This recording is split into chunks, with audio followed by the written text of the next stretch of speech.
Today's lesson, how to draw a cartoon house. Hey, welcome fans, and I appreciate you checking out my latest video. I'm John-Marc, and I'm going to be instructing you how to create this cartoon house. This is going to be like in a perspective, but not using the method of a true perspective. This is all by visual, by eye. It's going to be a little off here to there from time to time, but it's just a unique way to get a thumbnail, and that's all what this is. It's actually just creating a visual from my head as I go. There's no model sheet or anything to view. This is a good lesson just to draw randomly without having any references. To just use your creative juices and just flow whatever comes to the mind, and that's exactly what I am doing right now as I'm drawing. So what I'm doing is I'm figuring, okay, what should be next, and where should it be, or what should it look like? And I'm just using my imagination, and as I was building this, I saw the top part be a flat. And I said, you know what, let's turn this into a little clock tower at that moment. But that didn't hit me until I made a little visual technique that I said, you know, that doesn't look like a typical house in the height. And let's just change it into a little clock. So from this lesson, I want you to really pay attention to using your creative juices. Sometimes you might need to do some sketching on another pad and get your thoughts out before continuing on the one that you're working on. That's okay. But for me right now, I'm just going as it is and not erasing or stopping. I used to time myself like within about 10 to 15 minutes of these drawings, and whenever 10-15 minutes were up, just stopped, whatever it was like. And later I created pictures that I did it up to an hour, and the detail totally is so much more involved. These are really fast sketches, where the 1 hour ones, they really came out really good. But I don't want to take a whole hour of your time. So that's why I'm just creating these little quick thumbnail sketches that you can learn and see how I continually draw as I use my imagination. And I will say this, model sheets are a good thing, or having books open and how structures could look like is okay. But in this lesson, again, just use your imagination, just however something comes up, a window, a door, a frame, a structure, a tree, a cloud, rocks, flowers, you know, however anything comes to your imagination. And that this is just sharpening your creativity, that you don't need to rely on a book or a visual, but doesn't mean you don't want to. All right, so as I'm sketching very light again, and then I'll come back in some areas and maybe a little darker. But as this one progresses, you can see I'm still thinking. If you watch how I'm using my stylus pencil, and occasionally I might just pause, and like right there, I'm not so sure where to go. I'm like, okay, let's go over here. Let's go over and put the doorknob on, and that little structure. It's like a little pushed in door, and let's get that wall there.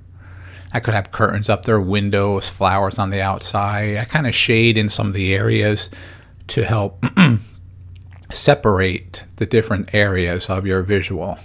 Kind of gives you a little more dimension when you see that shadow. Things start to pop out a little bit more. All right, so what should I do over here now? Let's just gradate the side of the roof there, all the way down, because as if the sun is on the far right and everything on the left is kind of shady. All right, instead of a door there, let's just transform that one into a window and a window there. And that's our little clock tower. The doorway either is on the other side of this structure, or you can go through this little house on the left to get in.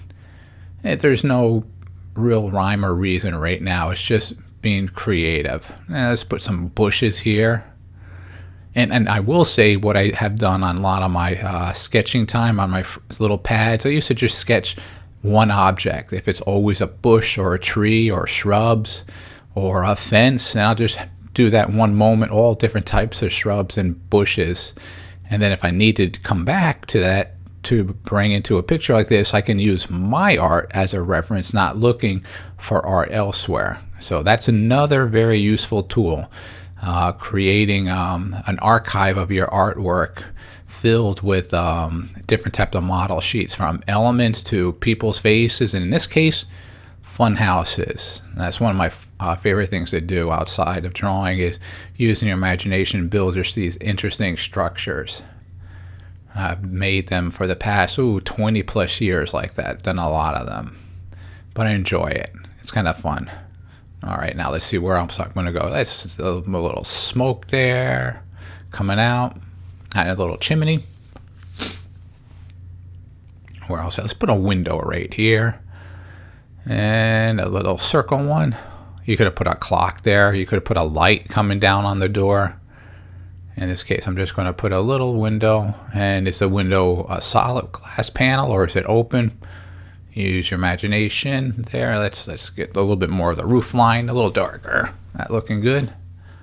All right, let's get some more shrubs and trees growing on the back side there. Let's just give them a little shadow there, a little shading.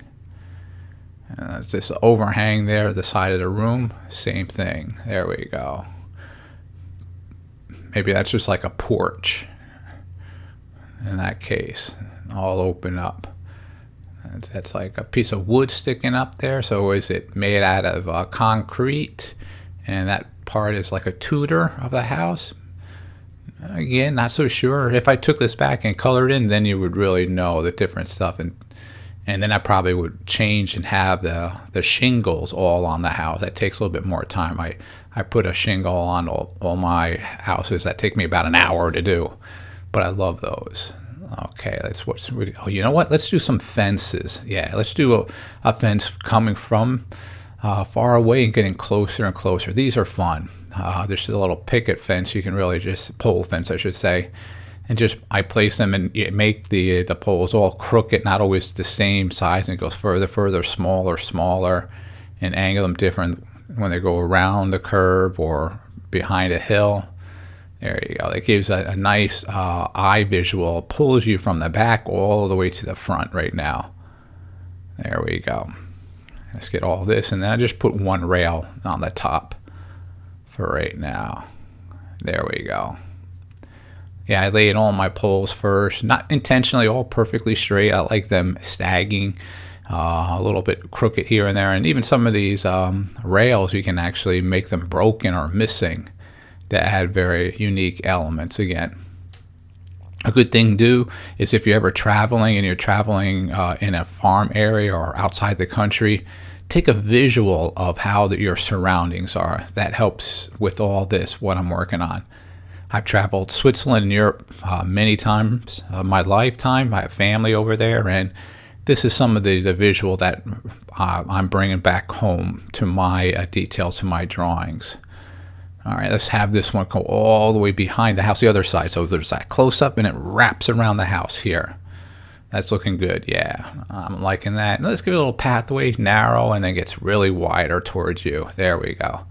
There again, it pulls you into that front door. A little grass here and there. Just simple sketch. This is not a final drawing. This is just a sketch. But this helps you to get your thoughts down. I want you to really use your imagination and challenge your ability. And let's put some big clouds in the background even further. And if I took this to my light box or to my stylus and change the layer, I would really clean up the line work a lot more. All right, I think we're done. So let's sign and date. As always, thanks for checking out our video, and make sure you subscribe to it. Thanks. Take care.